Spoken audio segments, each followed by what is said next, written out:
আজ দার্জিলিং সমতল ও কাথির নেতৃত্বদের সঙ্গে অভিষেকের বৈঠক। প্রথম বৈঠক দার্জিলিং সমতলের নেতৃত্বদের সঙ্গে, দ্বিতীয় বৈঠক কাথির নেতৃত্বদের সঙ্গে। এই বৈঠক রয়েছে অভিষেক বন্দ্যোপাধ্যায়ের। সরাসরি কথা বলবো আমাদের বিশেষ প্রতিনিধি দেবজ্যোতি ঘোষের সঙ্গে। দেবজ্যোতি, অভিষেক বন্দ্যোপাধ্যায়ের সঙ্গে বৈঠক, সমতল কাথির নেতৃত্বদের সঙ্গে বৈঠক করার কথা রয়েছে, কি আপডেট রয়েছে এই নিয়ে? দেখো, আজকে তৃণমূল কংগ্রেসের সর্বভারতীয় সাধারণ সম্পাদক অভিষেক বন্দ্যোপাধ্যায় এবং সুব্রত বক্সী রাজ্য সভাপতি, তাদের পৌরোহিত্যে আজকে দুটি সাংগঠনিক জেলার বৈঠক। প্রথমটি দার্জিলিং সমতলের বৈঠক। ইতিমধ্যে কিন্তু দার্জিলিং সমতলের প্রথম সারির যারা নেতা রয়েছেন, গৌতম দেব থেকে শুরু করে পাপিয়া ঘোষ, তারা কিন্তু প্রবেশ করেছেন। অত্যন্ত গুরুত্বপূর্ণ একটি বৈঠক। আজকে যে দুটি জায়গাকে তৃণমূল কংগ্রেসের পক্ষ থেকে বেছে নেওয়া হয়েছে, প্রথমটি হচ্ছে দার্জিলিং সমতল এবং তৃতীয়টি হচ্ছে কাঁথি। দুটি জায়গাতে তৃণমূল কংগ্রেস খুব একটা স্বস্তিতে নেই। কাঁথিতে তৃণমূল কংগ্রেসের যে রাজনৈতিক গোষ্ঠীদ্বন্দ্ব, তা কিন্তু যত দিন যাচ্ছে তত বাড়ছে। ইতিমধ্যেই কিন্তু বেশ কিছু সাংগঠনিক পদে, সভাপতি পদে পরিবর্তন করা হয়েছে। সেই জায়গাতে অভিষেক বন্দ্যোপাধ্যায় আজকে এই দুটি সাংগঠনিক জেলার বৈঠক করবেন। এই মুহূর্তে কিন্তু দার্জিলিং যে সমতলের সাংগঠনিক বৈঠক, সে বৈঠক কিন্তু আর কিছুক্ষণের মধ্যেই শুরু হবে। দ্বিতীয় বৈঠকটি দুপুরের পরে কাঁথির সাংগঠনিক জেলার বৈঠক হবে।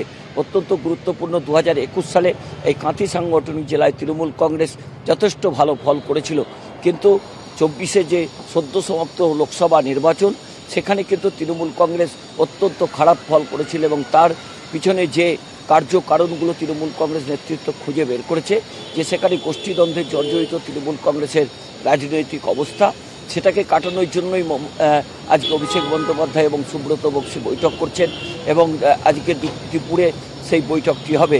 এবং যে প্রথম যে বৈঠকটি, সেই বৈঠকটিও কিন্তু অত্যন্ত গুরুত্বপূর্ণ, কারণ উত্তরবঙ্গে তৃণমূল কংগ্রেসের শক্তি খুব একটা বৃদ্ধি হয়নি।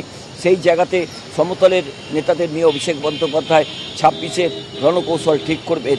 সেই জায়গাতে আজকের এই বৈঠক অত্যন্ত গুরুত্বপূর্ণ এবং কাঁথি অত্যন্ত রাজনৈতিকভাবে আরও গুরুত্বপূর্ণ, কারণ বিরোধী দলনেতা শুভেন্দু অধিকারীর গড় হিসেবে পরিচিত এই কাঁথি। সেখানে তৃণমূল কংগ্রেসের সাংগঠনিক রদবদল কোন জায়গায় যাবে? ইতিমধ্যেই জেলা সভাপতিগুলি নির্বাচন হয়েছে, কিন্তু ব্লক ভিত্তিক সংগঠন সব জায়গাতেই কিন্তু তৃণমূল কংগ্রেস ইতিমধ্যেই শুরু করেছে। সেই মতো কোচবিহার, আলিপুরদুয়ার এবং জলপাইগুড়ি, যেগুলো প্রথম বৈঠক অভিষেক বন্দ্যোপাধ্যায় করেছিলেন, সেগুলোর কিন্তু সাংগঠনিক যে পরিবর্তন ব্লক ভিত্তিক, সেটা কিন্তু হয়ে গেছে এবং আগামী কিছুদিনের মধ্যে, অর্থাৎ 15 থেকে 16 দিনের মধ্যেই তৃণমূল কংগ্রেসের পক্ষ থেকে বাকি জায়গায় সাংগঠনিক যে পরিবর্তন, অর্থাৎ ব্লক ভিত্তিক যে সংগঠনের পরিবর্তন হবে, সেই পরিবর্তন করবেন। তার আগে দলীয় নেতৃত্বের সঙ্গে অভিষেক বন্দ্যোপাধ্যায়, সুব্রত বক্সী বৈঠক করছেন।